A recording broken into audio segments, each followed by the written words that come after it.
First item is public comment. Anyone wishing to address the council?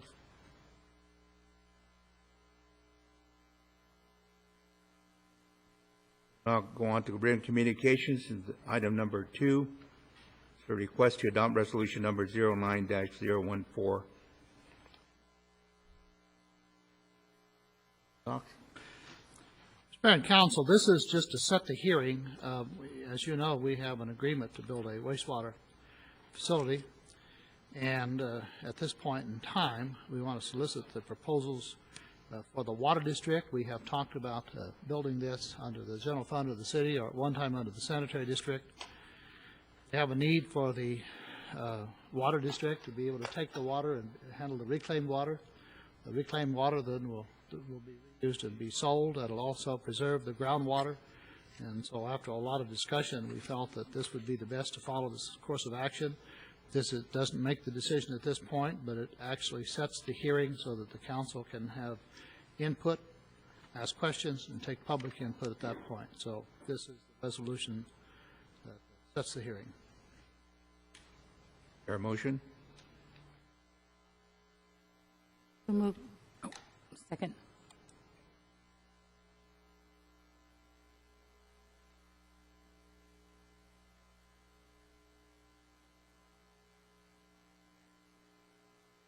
Passes. Now have item number 3. Is discussion and possible action regarding the disposition of the GE Power Station. Doc? I'm not, in this action here, the GE Power Station that we have been discussing, I'm going to refer this to Andre, if it's okay with the mayor, for the discussion on this item. Mayor Cabriales, this is a proposal, I believe, that Inland is presenting to the council with respect to one of the potential options with respect to the GE Power Station known as Victorville 2. And Buck, would you like to commence and do the presentation, or Mr. Barnett, presentation to the council regarding this item?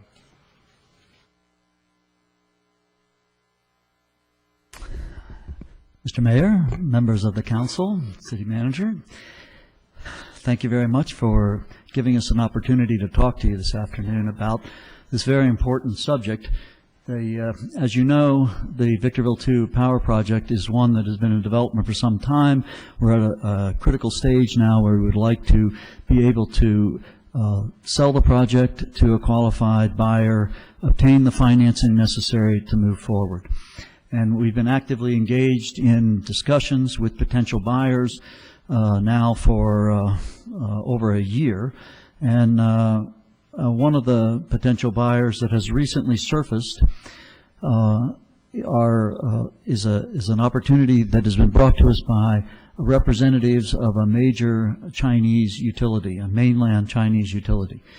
We have learned that this is a utility called Huadian, which is one of the largest utilities in the world.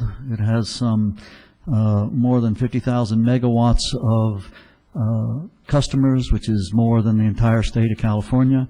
And this is a company that is very interested in the possibility of acquiring and building a power plant in the United States, especially in California. And so in the interest of exploring all of the options for being able to bring qualified buyers to the table for Victorville 2 that could make this move forward, we have entered into some discussions with the representatives of this Chinese utility. We have 2 gentlemen from that organization here tonight. There's a company called Huaguang that these 2 gentlemen are part of. And as I say, they are representing the Chinese company. They are in the process of putting together some documentation that would lead to a face-to-face get-together directly with some of the Chinese representatives in the near future to see if we could advance these discussions to the point where they could become real. And so I think against that backdrop, I would invite these gentlemen to come forward and explain to you directly what is contemplated in this proposed transaction.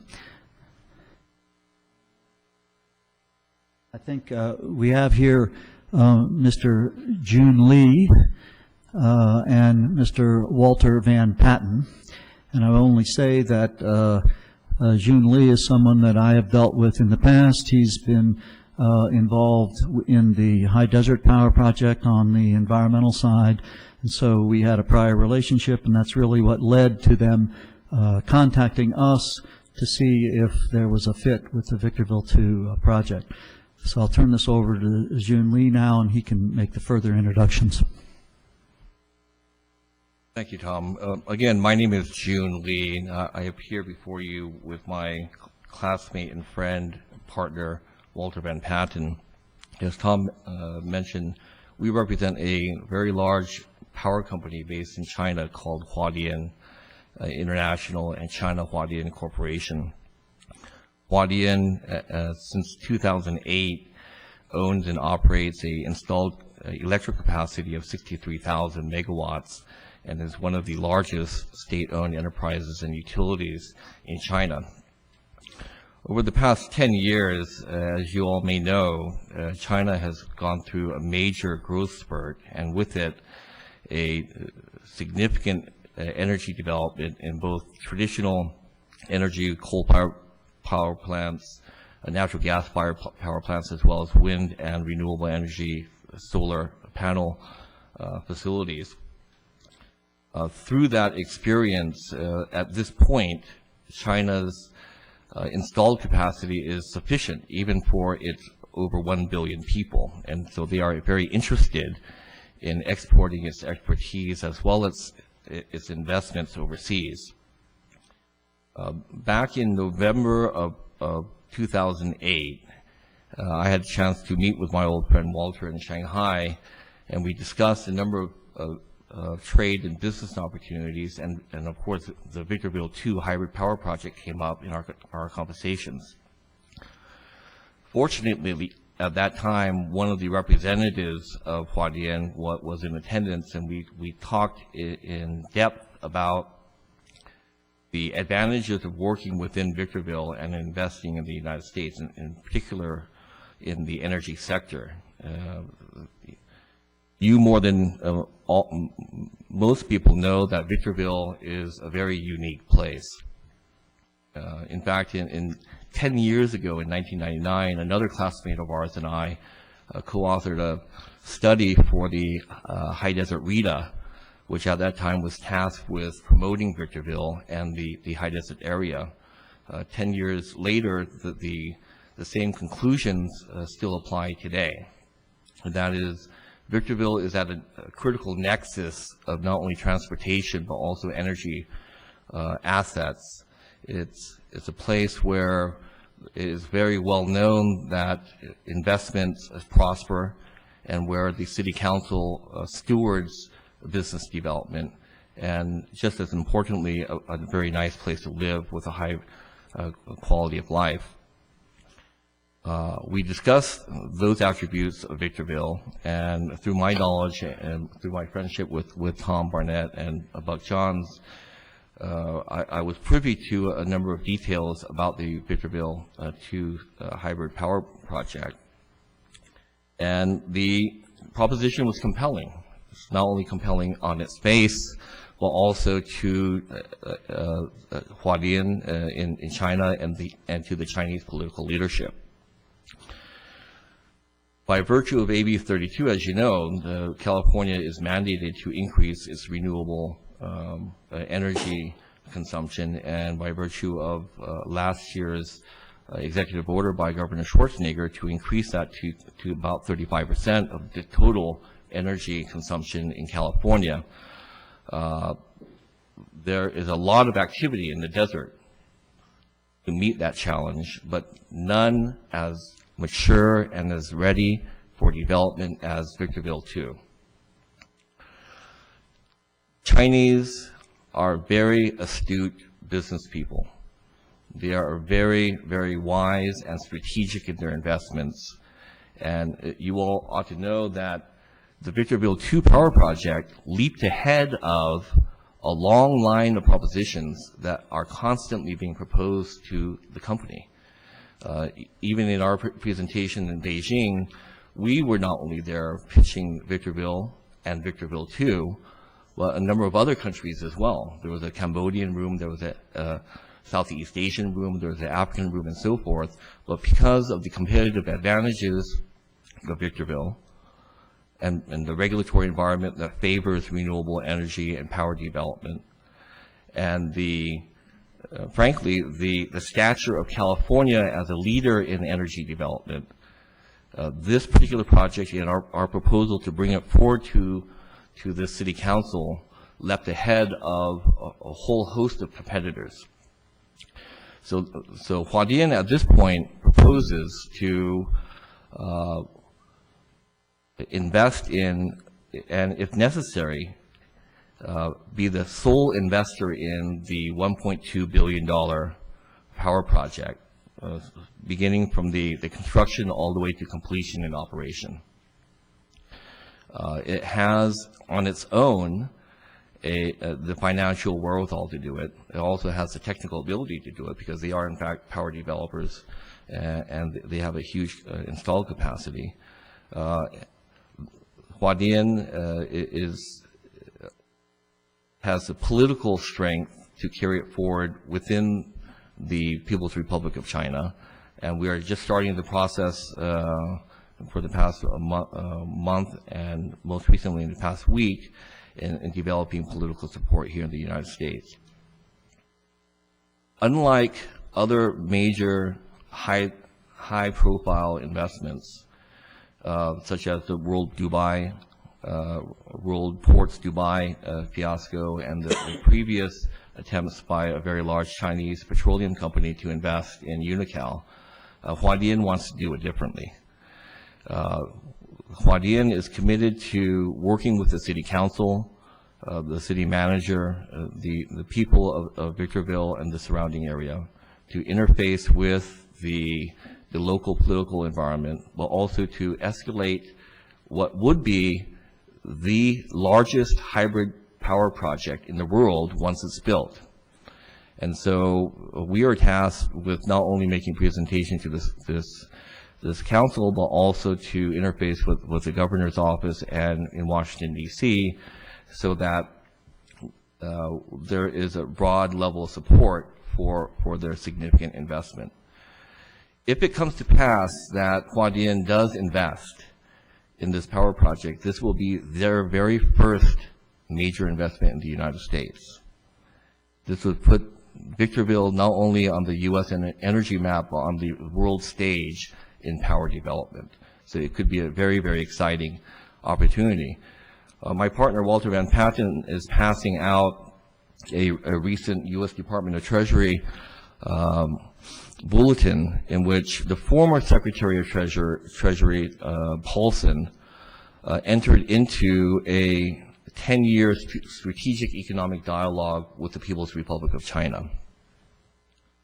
As part of that strategic economic dialogue, they forged a broad consensus and a program called Eco-Partnerships. As you'll see on page 2 or 3 of the handout from the Department of Treasury, Huadian Corporation was one of the signatories to the Eco-Partnership Commitment. And in brief, the Eco-Partnership Commitment was basically to identify strategic and high-profile renewable energy projects in which the Chinese would invest. We're hoping that the Victorville 2 solar hybrid power project will be the very first one.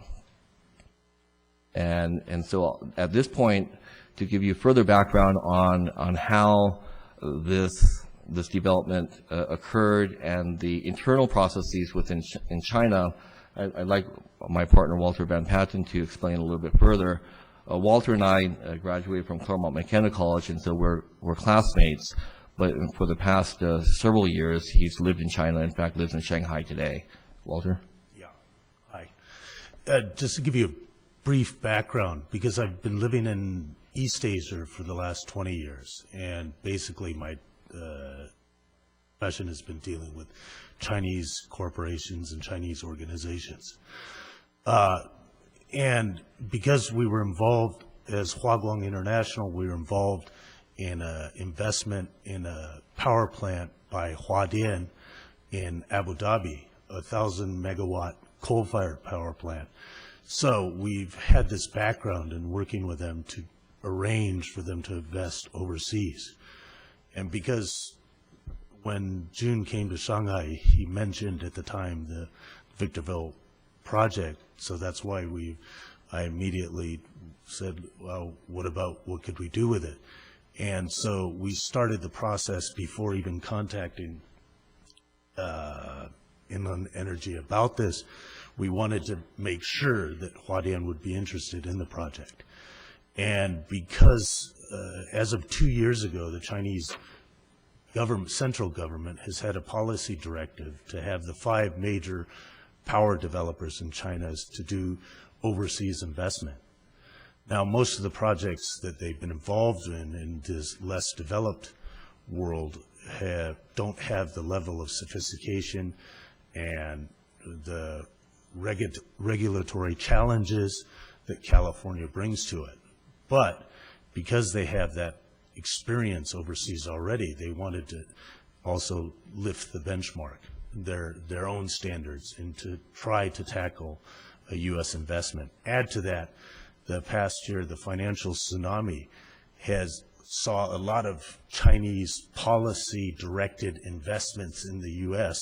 go up in smoke because they invested heavily in Goldman Sachs, Citigroup, the Blackstone Group, etc. And a lot of their investments went up in smoke.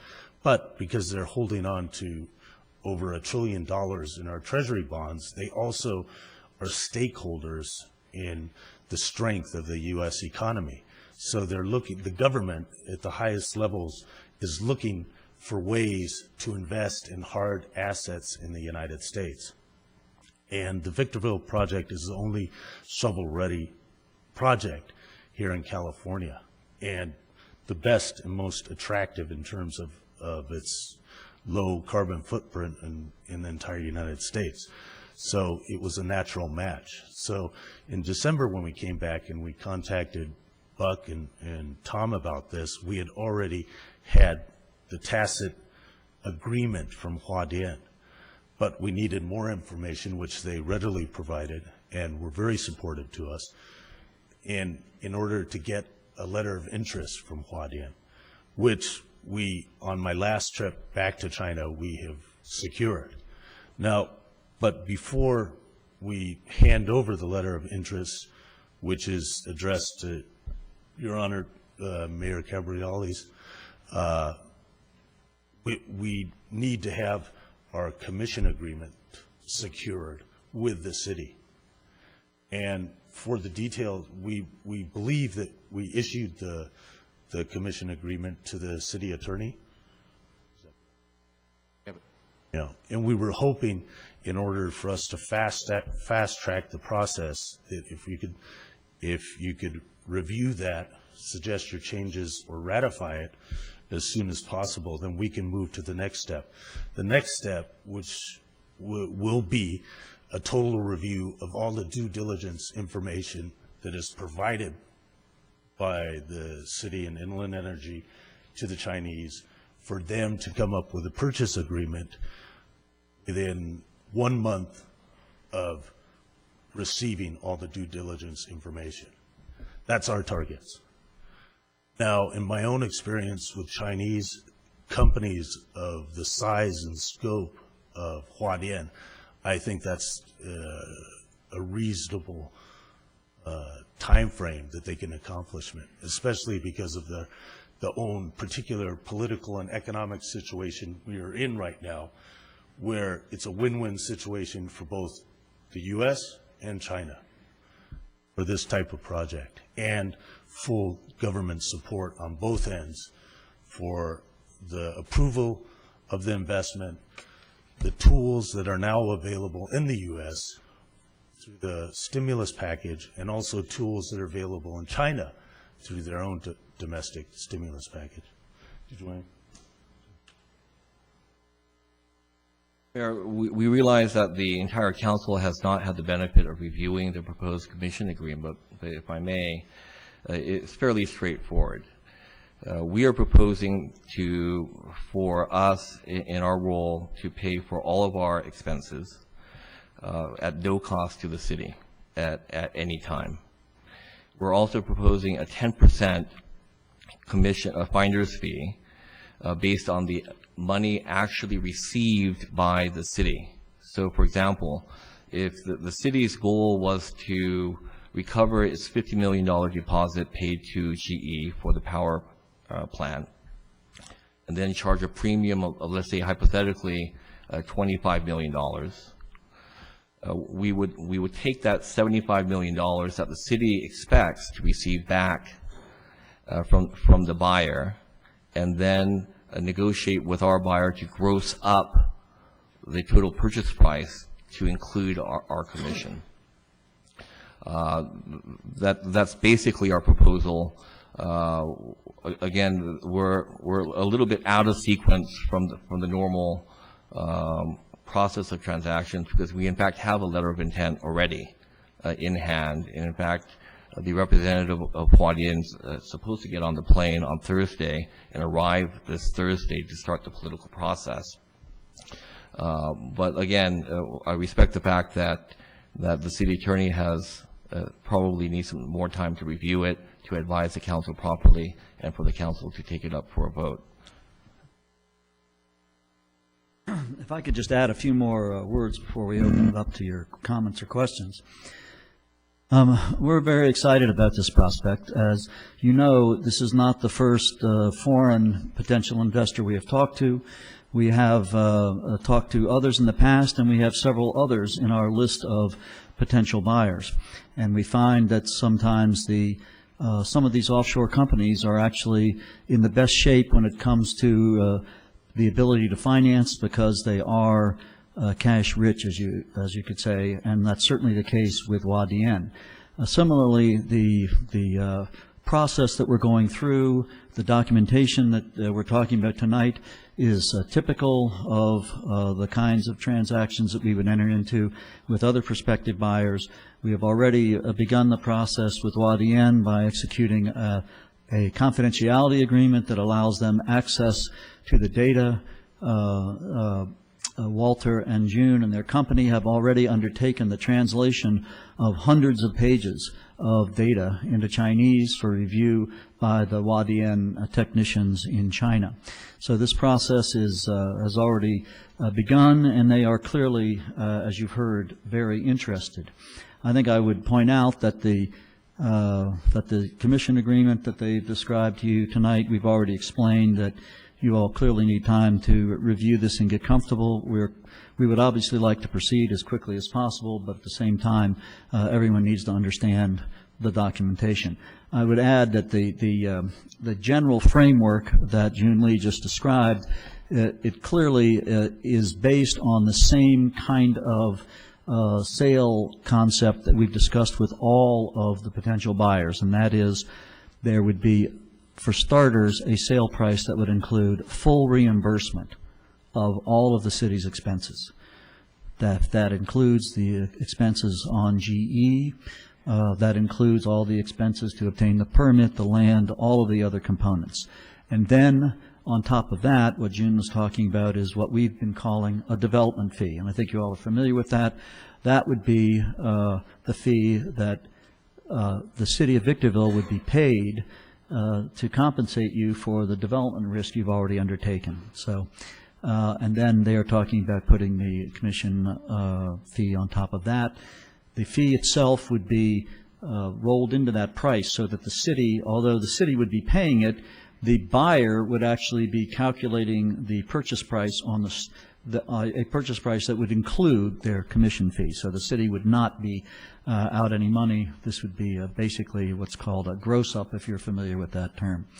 So, Inland believes that the concept underlying this commission agreement makes sense. We believe that the letter of intent, which we saw drafts of, is a significant document. As June and Walter can tell you, for the Chinese government utility to enter into a letter of intent is not something that is undertaken lightly. It is a much more significant step than one that is taken sometimes in the U.S., where letters of intent are sometimes handed around rather lightly. And so Buck and I were just in Washington, D.C. yesterday talking to government officials, the Department of Energy, and congressmen. We received the clear message that the United States is very interested in doing business with mainland China. The idea of being able to structure this kind of deal with a major Chinese utility is very appealing. We think that the government will endorse it, and so however, that's a process that would be one that needs to get underway. The first step is the commission agreement, the letter of intent being delivered to you, Mr. Mayor, and then there would be further political discussions to make sure that everyone from the local officials up through the state and federal government are all comfortable with this, and so we're anxious to get this program going. Understand also very clearly that this is not an exclusive agreement in the sense that if this is undertaken, we are limited in any way in our ability to pursue other sales opportunities. This is an exclusive agreement with regard to the Chinese companies that Huaguang represents, but it has no impact on our ability to pursue the discussions that we're already underway with on a number of other potential purchasers of the project. So with that, all of us would be happy to answer any questions you may have. Questions from the council? I'll leave the indemnification question with Terry to do. I do want to go back and touch on that exclusivity comment you just made, because I was going to bring that up as one of my questions. Obviously, your exclusive representative at the Chinese corporation. We've got several parties, totally separate parties, and Tom Barnett said that your activities in our agreement would not impinge on them moving ahead in a timely fashion with these other entities. I want to hear that reaffirmed again from you. Rothschild, that is correct. We are not proposing an exclusive relationship with the city. We understand that the city has its own priorities and requirements, and has in fact been in negotiations and discussions with a number of parties. The commission agreement, one of the exhibits identifies a discrete number of, I believe, 4 or 5 Chinese corporations, among which is Huadian, that we would claim for the purposes of our commission. You said in the last 2 years the policy is kind of, from mainland China's government has said, let's do more investments out, I assume besides the United States, other parts of the world, but Power industry. Oh, just for the power industry, that's all. They've had in other areas of, for example, agricultural investment, oil, they started much earlier. But for the power industry, these 5, you might say, are policy companies of China have had that directive. With that kind of a short time frame there, how much activity have you had with some of the more traditional Siemens, GE, those folks? Have you interacted with any of those other major corporations a lot? I mean, the electrical in business, I mean. For coal-fired, because a lot of in these last 2 years, a lot of the plants that they've invested overseas have been coal-fired plants, and so most of those are Chinese. They're Chinese turbines. Okay. But Huadian has long relationships with all of the major manufacturers, Siemens. You've ABB. imported some of that technology back into the, okay, yeah. That's what I was basically driving at there. Also, if I may, GE, which is the supplier of the major power components here for Victorville 2, also has a joint venture in China. It's a GE China joint venture. So GE's corporate energy priorities is clearly focused on China. Huadian, being one of the largest energy producers, and developers invariably has a very strong relationship with GE. One of your comments you made, would we meet about a week or two ago, when you were here the first time, you mentioned that the company wanted to have at least 51% ownership could be up, and you just alluded to up to 100%. What would be another partner if you weren't at 100%? What are you looking at? The draft commission agreement that will ultimately be circulated has a total of about 4 or 5 power companies based in China. There's discussions in China now as to a consortium approach, or 2 or more combined with Huadian, or whether Huadian takes the major investment as a 100% investor. That particular configuration of who will actually invest in Victorville 2 ultimately will have to be worked out based on the numbers and the value proposition of the investment. Thank you. Several questions. Following up first on Councilman Rothschild's question, would that consortium approach provide an opportunity for the city of Victorville through its municipal utility, VMUS, to possibly be a part of such a consortium? That is a possibility. The Chinese political instincts are quite advanced. They recognize the competitive advantage of having the city as a partner in the development, especially like a city like the city of Victorville. Their initial response to us was that they were interested in a joint venture with the city of Victorville. When we described possible budgetary limitations to do that, they indicated then they would think of other ways to fund the entire project. Again, Huadian 100%, or Huadian in conjunction with the other power developers in China. So they are open, Huadian is open to a joint venture or other relationship with the city. Secondly, if I understood comments of both of you gentlemen, the concept that you're proposing here tonight does not cost the city of Victorville any money unless and until you bring to us one or more companies from China that's willing to buy the project and move forward. That's correct, Councilman Caldwell. In fact, I'll go further. The commission would only be released from the proceeds of the close of escrow. And of course, at the close of escrow, the city will also be at the escrow table. So unless the city receives all the money that it expects under a purchase agreement or a joint venture agreement, there would be no payments by virtue of commission or reimbursement of expenses or costs. I had the opportunity to preview the U.S. Department of Treasury press room release of December 4th, 2008, prior to tonight. I'm particularly intrigued with this eco-partnership concept between the Republic of China and the United States of America. And I note with great, and I don't want to go into the details, but I note with great interest that these U.S. and China eco-partnerships, one is in Denver, Colorado with Ford Motor Company, one in Greensburg, Kansas. Not exactly sure what that one is focused on, other than it has something to do apparently with devastation to communities. Tulane University.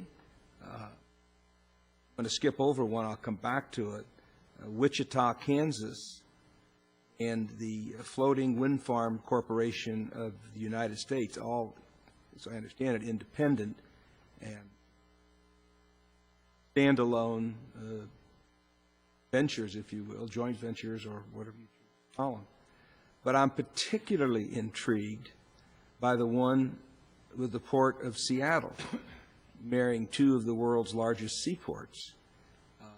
Although it's not a subject of your commission agreement and what we're talking here about today, where I have a very keen interest in the inland port concept, and at some point separate from what we're discussing tonight, I'd like to have more dialogue with the eco-partnership between the Port of Seattle and Dalian Port Corporation. And then lastly, I'll go back to the one that's highlighted in yellow, Energy Future Holdings Corporation of the United States. Could you expand on that just a little bit? I think that has a direct tie to what we're talking about, and I appreciate your comments on that. The partner with Huadian under the framework of Eco Partnership is a hedge fund and investment fund managed by a New York City, Wall Street investment firm commonly known as KKR, Kohlberg, Kravitz, and Roberts. In fact, Kravitz and Roberts are also alums of our college, Claremont McKenna College, just down the road.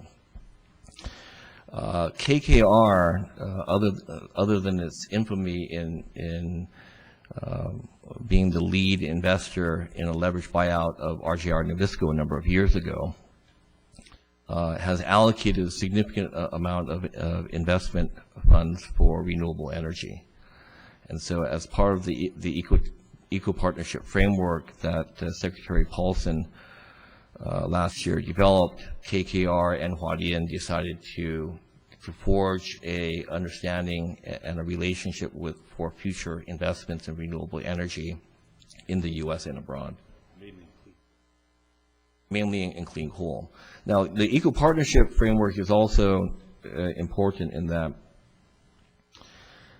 just a daily reading of the newspaper in the past few years, most people would understand that China has not been on the right side of the carbon emissions pollution debate, especially under the Kyoto Protocol framework. Time and time again, China has been criticized for developing its economy through dirty energy, mainly coal-fired power plants. This particular investment pushed through the auspices of the Eco Partnership framework would in fact allow China and the U.S. to declare a win-win investment. China would invest in the world's largest hybrid solar power plant in the world. And it would be timely because in 2010, next year, the Kyoto Protocol will be revisited and renegotiated in Copenhagen. And so if China makes investment this year in Victorville 2, they would then have the opportunity to showcase their renewable green investment in energy at Copenhagen. So from a political standpoint, it's very important. This kind of investment is more than dollars and cents. It bears on the diplomatic relationship of China with the U.S. and China with the other nations of the United Nations. So that is why in the discussions within the corporation, Huadian, the deliberations occurred not only among the business managers and the executives at the various highest level, but also brought in the political decision makers of the country as a whole, because there are significant diplomatic implications as well as especially advantages in Huadian's investment in Victorville 2. About 2 or 3 weeks ago, Secretary of State Clinton concluded her visit in China, and the very last day she was photographed, and the photograph was broadcast throughout the world at a natural gas power plant in Beijing. And at that time, Secretary Clinton praised the Chinese for investing in a natural gas power plant. That power plant was powered by the GE China joint venture power station. And so, again, the Chinese investment is not only good business sense, but also has a very strong diplomatic element as well.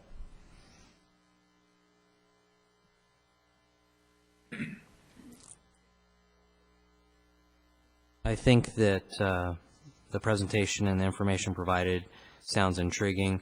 I appreciate your understanding of the council's need to review your agreement. I have not seen it yet. I cannot make a decision on any such agreement tonight.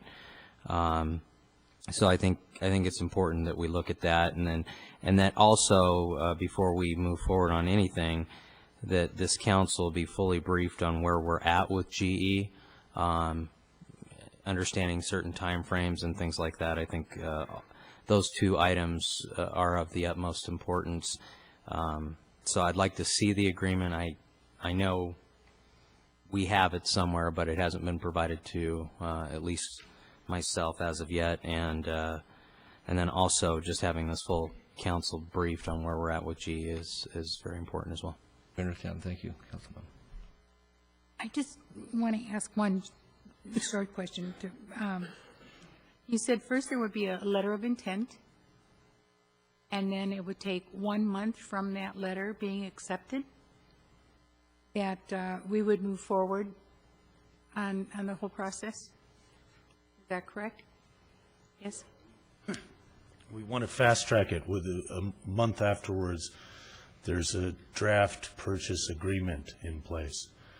And it would be a contingency agreement based upon approval at the local, state, local, county, state, and federal level for this investment. The other thing was there would be no expense to the city at all as far as GE, the permits, the land, and any development fee that's been done so far. Yes, that's correct. Thank you. Jim, did you have a comment? Mayor and council, the agreement that was submitted, I reviewed, marked it, and sent it to the attorney with some suggested changes. We briefly discussed those. I don't know if other changes that the attorney had, they will be discussed with the council, and of course the GE issue, which is potential litigation, if not, well, I'm not sure that it's potential at this point. I think it is because of the default notice. It needs to be discussed and briefed, and to some extent, while this is separate, it's tied to that. And so it's necessary to get a full explanation from these two gentlemen on their intent, but it's also necessary to get a briefing on legally what you may or may not do, and as it affects another instance where there may be, or there surely is, potential litigation. And I'm assuming that the agreement has either been typed at this point and can be distributed to the council, or is prepared with the changes, and I'd refer to the city attorney on that issue.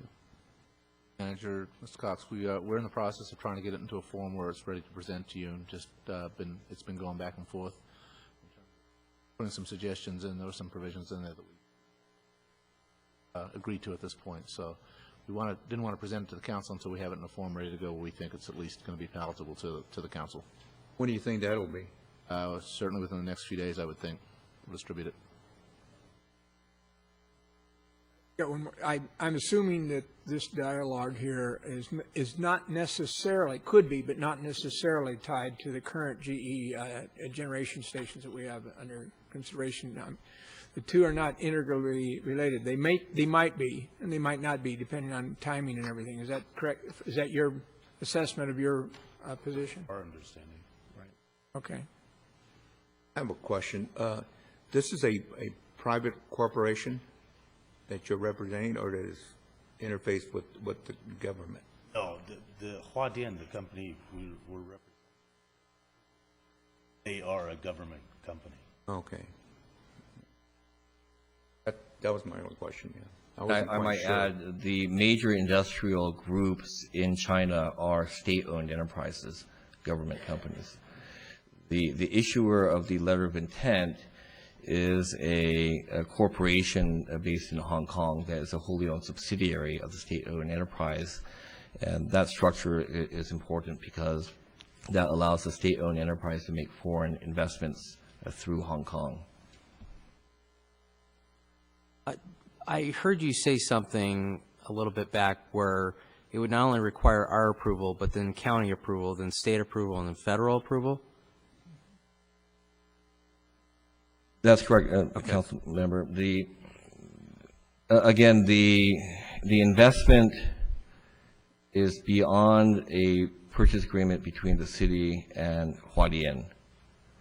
Because it's a foreign investment in a critical infrastructure such as energy, and because especially the potential investor is a state-owned enterprise, on the national level, there is a group called the Committee for Foreign Investments in the United States, commonly known as CFIUS.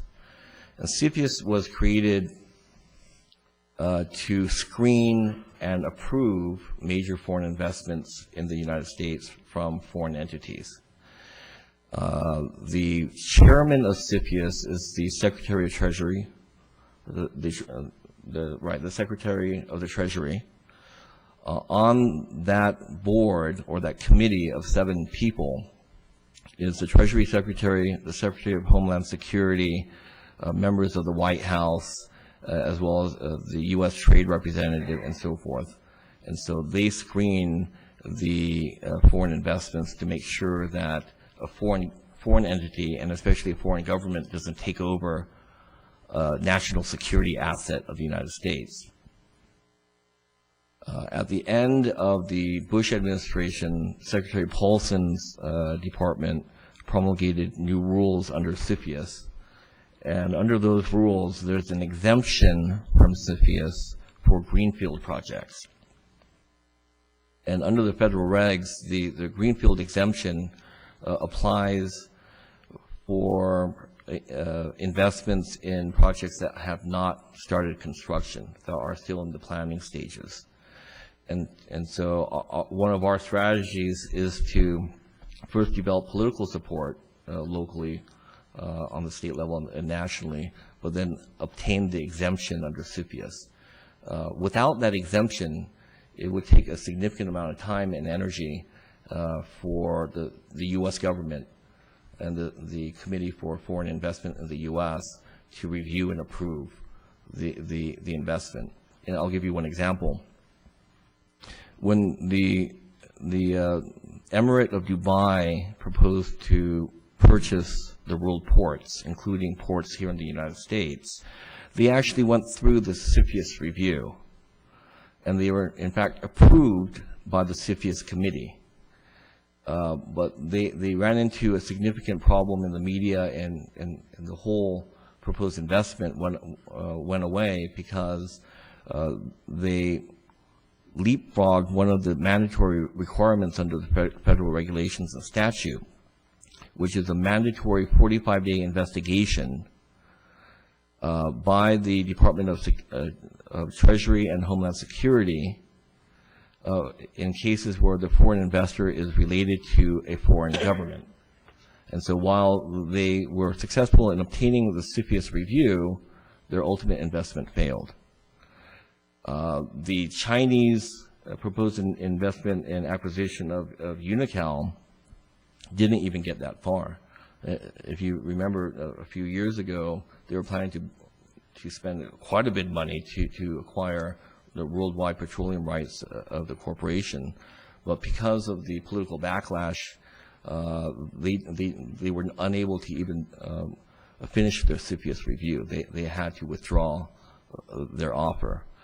The Chinese and the U.S. is very sensitive to that kind of political backlash. And so it's our task, one of our tasks, to shepherd this proposed investment through the CFIUS gateways, and hopefully to obtain an exemption so that there is no time delay in the investment.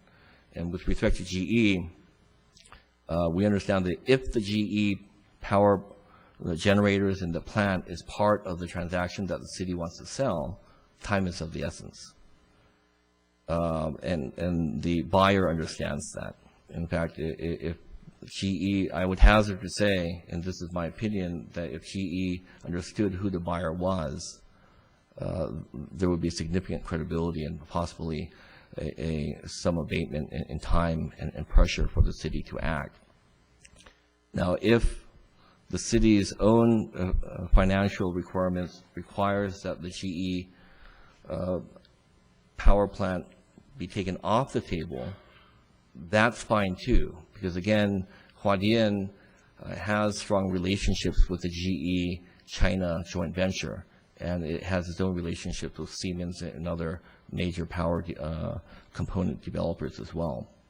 So we understand that this is a very fluid environment, but from our standpoint, we're confident that we have a very, very motivated and qualified buyer.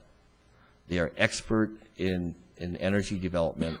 They are well-financed, and they being a state-owned enterprise, have the political muscle in China to make a significant investment here in the United States. Sure, your ECHO partnership, then that makes it, but it makes it more feasible to.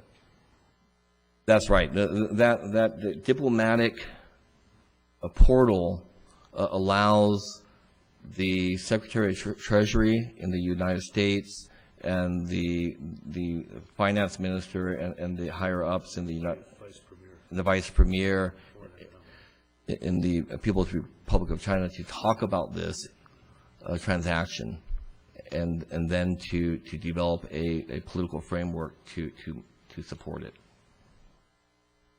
Questions? Yeah, Tom? go ahead. Go ahead. I guess it's as much of a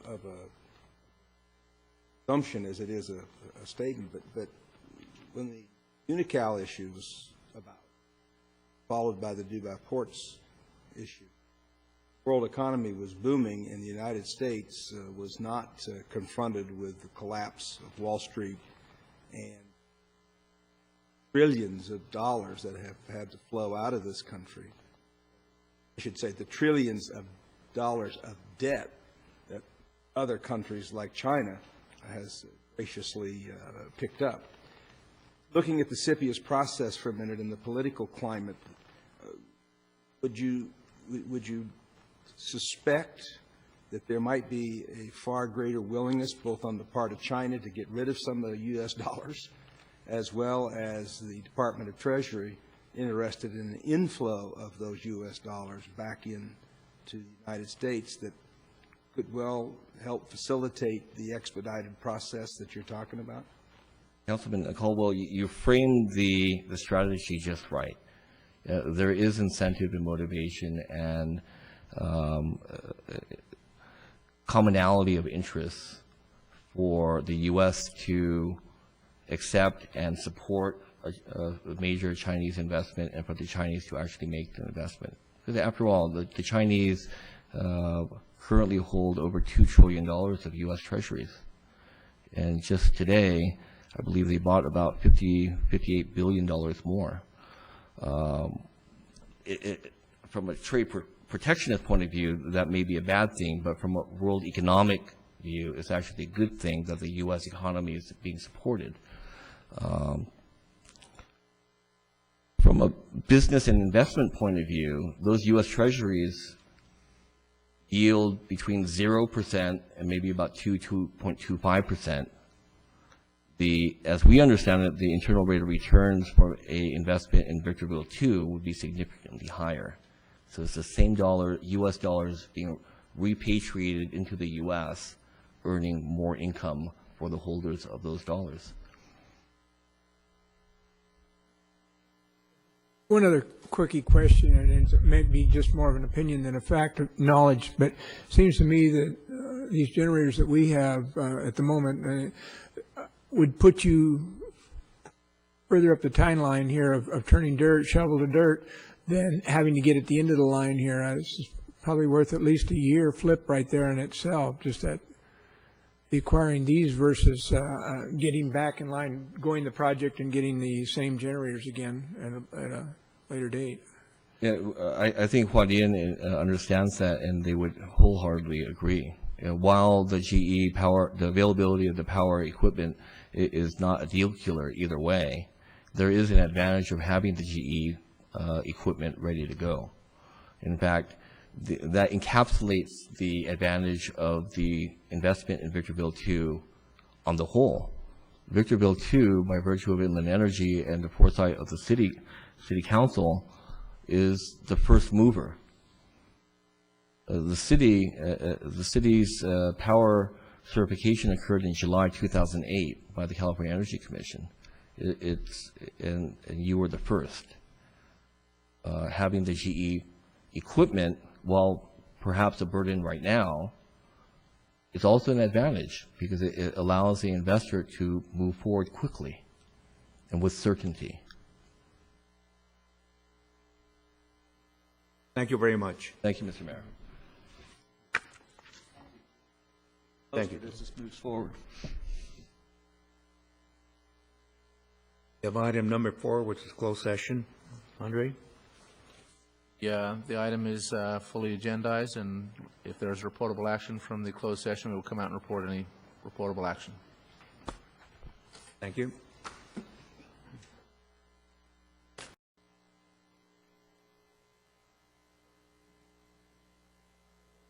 Yes. Yeah. Okay. No, month to month. Well, it's going to be month to month. If they don't perform on what they said they're going to do, copy the contract. Can't recommend 6 months, month to month I can, to see if they actually produce. Okay. Month that's to what- month. that's what- He's going to say that to us, so. So pretty. Is that on? But should we do it before he opens the meeting, right? We'll action before he opens the meeting. Okay. Of the CDBG funds, did you get it, Ryan? Yeah, they emailed Yeah, it. go ahead. They emailed it? I had a copy of it, but I don't know if it's in the agenda or not. The city council has been in closed session, and there is a reportable action as a result of the closed session, which was part of the 5 o'clock agenda. That reportable action is that the city council unanimously agreed to approve a change order with the GE contract. It is change order number 4. So there's a unanimous decision by this council to enter into and authorize Mayor Cabriales to execute change order number 4 on the GE contract. That is the end of the reportable action for the 5 o'clock meeting. Thank you.